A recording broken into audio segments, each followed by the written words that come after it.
Вітаю вас, друзі! Російська пропаганда любить розповідати, які росіяни християни, як вони шанують церковні традиції. Взагалі, так звана Росія – це дуже християнська держава. У це вірять навіть на Заході. Так ось оці так звані християни у вербну неділю вбили людей у Сумах і сьогодні у Страсну п'ятницю завдали ракетного удару по Харкову. Вот отсюда прекрасно видно, как побито все шрапнелью. Понад 80 поранених, у тому числі і діти. Одну людину вбито. Росіяни навмисно завдавали удару, щоби жертв було якомога більше. Чтобы вы понимали, вот такой была заряжена ракета.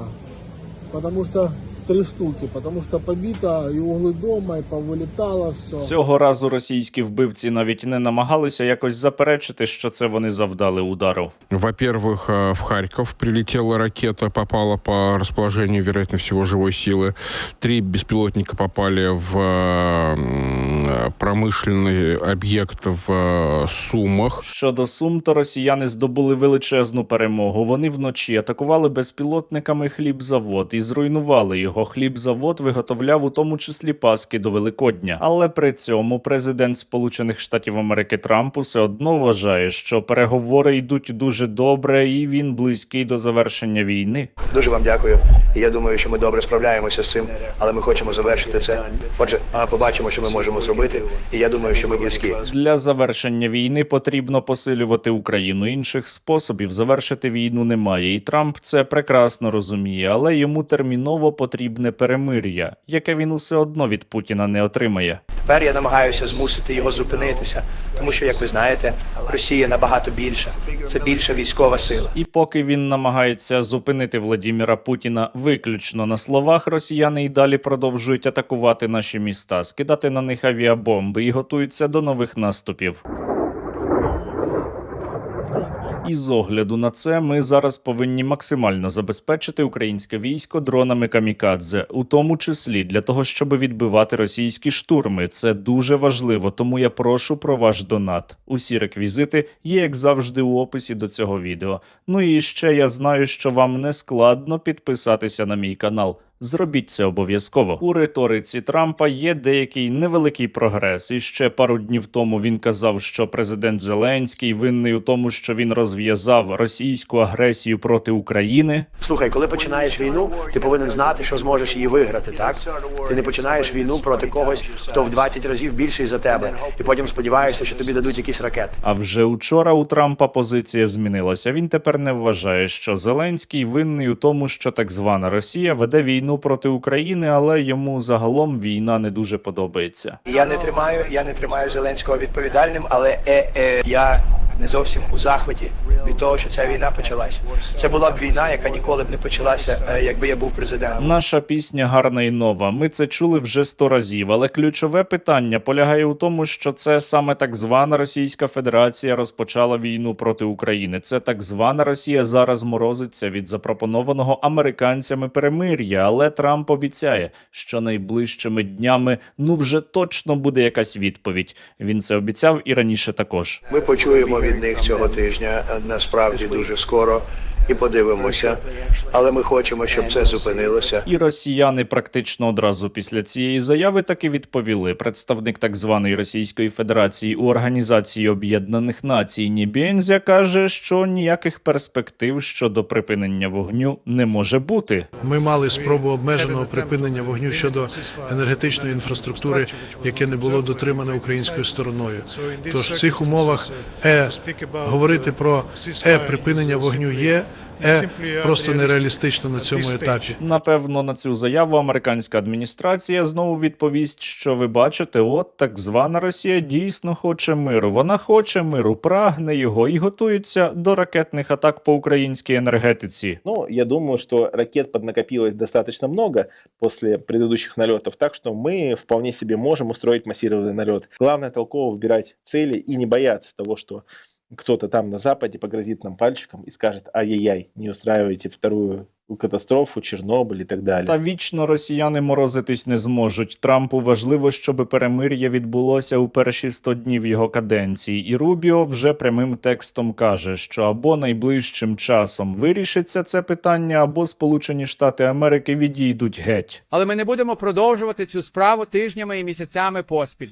Тому нам потрібно дуже швидко визначити, і я говорю про кілька днів, чи є це взагалі можливим у найближчі, знаєте, кілька тижнів. Якщо так, ми в справі. Якщо ні, тоді нам доведеться, у нас є й інші пріоритети, на яких потрібно зосередитися. Але це іще не означає, що Сполучені Штати Америки натомість активно почнуть допомагати Україні. Найімовірніше, Трамп просто самоусунеться і скаже, це вже далі не моя справа, нехай самі там розбираються. Ну а росіяни тим часом вже фактично розпочали весняну наступальну кампанію. Учора російські виродки здійснили масований механізований штурм на Покровському напрямку, який відбивали у тому числі за допомогою тих дронів, на які видавали свої кошти. Позавчора, як ви напевно знаєте, росіяни також здійснювали масований механізований штурм на Запорізькому напрямку. Російську колону розбивали також, у тому числі тими дронами, на які видавали свої кошти. Дякую вам за те, що ви допомагаєте. Дякую за те, що із вашою підтримкою російські загарбники горять і вибухають. І дякую, звісно, передусім нашим військовим. Розпочавши весняну наступальну кампанію, росіяни дали чіткий сигнал, що вони не збираються йти ні на яке перемир'я. Їх цікавить тільки подальше захоплення України. Для цього вони посилюють зараз мобілізацію, ловлять інших росіян на вулиці. Если вы живете в Москве, пожалуйста, не ездите на метро, не ездите на общественном транспорте, на трамваях, потому что случаи, когда людей забирает полиция прямо с автобусной остановки, они тоже у нас есть.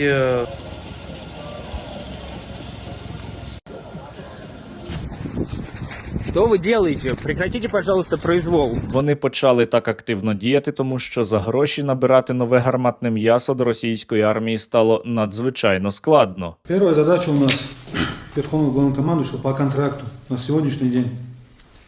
За январь месяц Батлачинский 0, Квацатлинский 0, Хунзакский 0. Падіння цін на нафту та в цілому економічні проблеми Російської Федерації також даються в знаки. Вони змушені зараз скорочувати виплати за вступ до російської армії. Решение властей сократить единовременную выплату добровольцам продиктовано бюджетными соображениями в условиях прохождения сложнейшей трансформации экономики страны под давлением мировой економічної турбулентності. Але усе одно Владімір Путін досі переконаний, що він зможе захопити Україну. Тому російське гарматне м'ясо буде й далі штурмувати позиції українських військових, навіть якщо вони на милицях. Вот ребята у нас стоят с костылями, с тросточками, в том числе и я.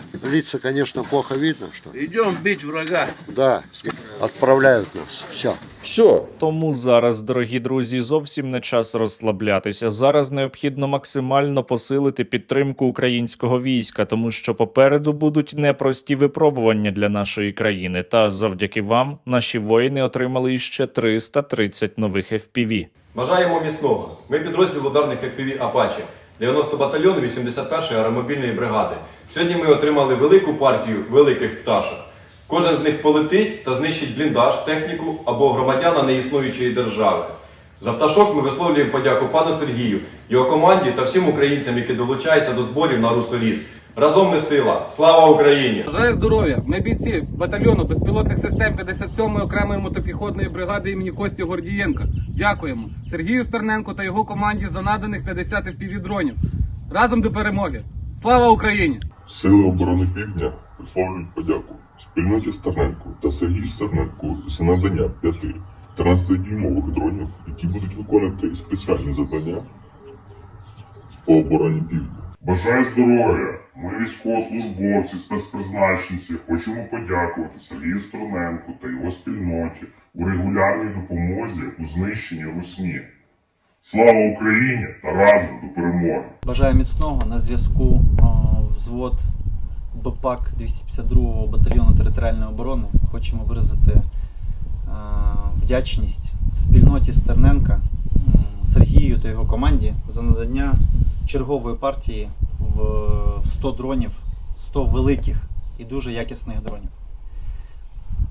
Кожна передача, кожен транш цих дронів переданих стає все краще і краще. Він модернізується. На жаль, держава за цим не встигає. Сергій як адміністратор і ви як надійний тил дуже круто допомагаєте своїм донатом. Донатьте далі, а ми будемо набагато ефективніше з вашою допомогою виконувати бойові задачі. Слава Україні! Героям слава, друзі! Не будьте як регіонали, які люблять перевзуватися. Допомагайте війську, допомагайте своїй країні, допомагайте силам безпеки та оборони України.